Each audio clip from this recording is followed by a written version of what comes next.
Hey guys, welcome back. What's up? Today we're going to be talking about decluttering. So what does decluttering mean? To some extent, whenever you need to free your mind, think about this word, decluttering. And it's such a freeing word, and the concept of decluttering is amazing. Decluttering affects us physically, our environment, and definitely our brain and the way we see the world. Time ago, I was somebody who was a collector.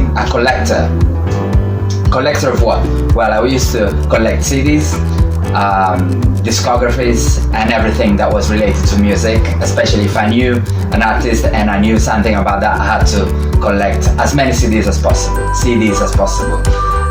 Even though when I was a teenager, we had already something called technology, and it was quite advanced, and we used to burn CDs. That's how they used to say, meaning that you used to record some CD, which was normally the original one, and tape it, I should say, over to another CD, to put it blunt. Anyway, it was cheap, although it caused lots of clutter as well, but then the CD, you could get rid of it whenever you wanted, or you could recycle it, or you could lend it to somebody else. This is what I didn't really understand back in the days, because my compulsion was very emotional, and I was an emotional guy when it came to vinyls and CDs, mainly CDs, because I grew up in the 90s, and the 90s were the era of the CDs, which, although they were small and they were called compact discs, of course, they used to take lots of space, especially mental space. And I'll come to that in a minute. Decluttering is also your room, for example. Now you can't see it, but my room is not the best. It's not 100% tidy. Therefore, soon I'll try to find some time and space to get rid of all the clutter that I've got here. Although it's not much, but I have to do that.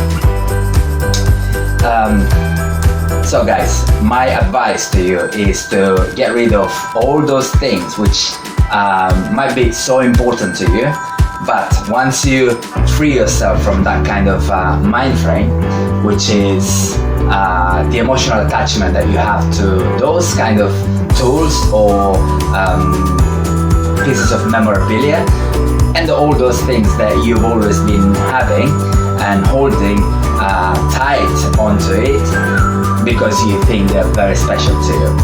I know that there's many memories that sometimes we're so attached to, which is quite difficult to get rid of, especially if it's a memory of a person who is not with us anymore. I understand that. But for example, in my case, I'll give you the example. Getting rid of many of my CDs, no matter how emotionally attached I was.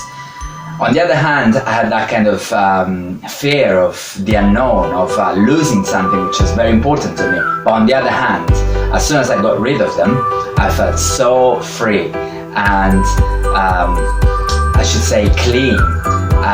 My attachment to it, my link, the chain I was kind of being drawn to for so many years, all of a sudden was broken permanently, and this is such a relief because now, although I still have those kind of attachments to certain things, and I kind of contemplate it, and sometimes it's not very easy for me to declutter or just clean something or just sell it or even simply just give it to charity. It's not simple for me. It's such a procedure I need to go through, contemplate it, but as soon as I do the step, then everything becomes easier. Everything becomes more clear, and I'm not attached to that scheme anymore. I don't have that link. I don't have that kind of barrier which I don't want to break because of some reason of hoarding, they call it. Although I never consider myself to be a hoarder, but I was such an hoarder because I was collecting, especially as I said, CDs of many natures or different genres. I recently talked about how I'm passionate about heavy metal, especially extreme metal like black metal or death metal. However, it hasn't been long ago that I sold many of those CDs. I've gotten rid of many of those t-shirts I used to wear, which I used to be so they were used to be so engraved in my character, which sometimes I was like, you know, how can I say?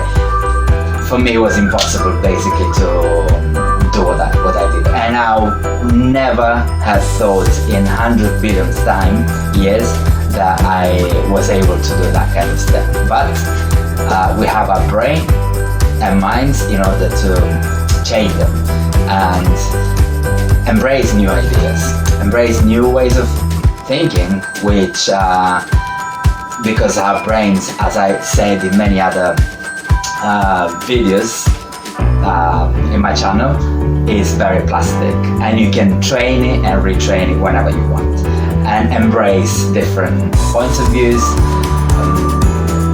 different aspects of life which you might have missed in the past, but then although they were nuanced, whenever you realize that it's time now to think new or bigger, then the outside of the box affair comes out, and you then, as I said, try new things like the one that you've never thought of before. As I said, try to take something which is really important to you, that you've probably had it for such a long time, a decade, a couple of decades, or even more, or even less, but it really has that kind of value to you that for you is so impossible to get rid of. Well, try to do the step and see how you feel later on. I think that I'm pretty sure that you will feel much relieved, and especially because you've broken that barrier of such a thing. It might be a book, it might be a present from somebody. You don't have to tell somebody that you got rid of it, either you sold it or not, because obviously it might be unpleasant in brackets. But then try to kind of follow that routine of, sometimes if you see something that bothers you and you think it's basically taking too much space, either physical or mental, that would be a great exercise for you to free your spirit if you're spiritual, or simply your mind if you have more of a scientific approach. Okay, so this is my takeaway for the day and probably for the week. So this is my next exercise as well. I'm going to follow up during this coming week, because obviously I've got other things which I need to get rid of, and I will. So if you want to leave some comment down below, and also you can email me or contact me on Facebook or on Instagram and let me know what's your favorite thing that you got rid of. You don't have to be so public if it's something which was of relevant importance to somebody who gave it to you as a present. You don't have to, but I'll make sure that I'll keep everything confidential. I won't talk to anybody about that, okay? If you like this video, don't forget to subscribe and hit the like button, and see you next week. Bye bye for now.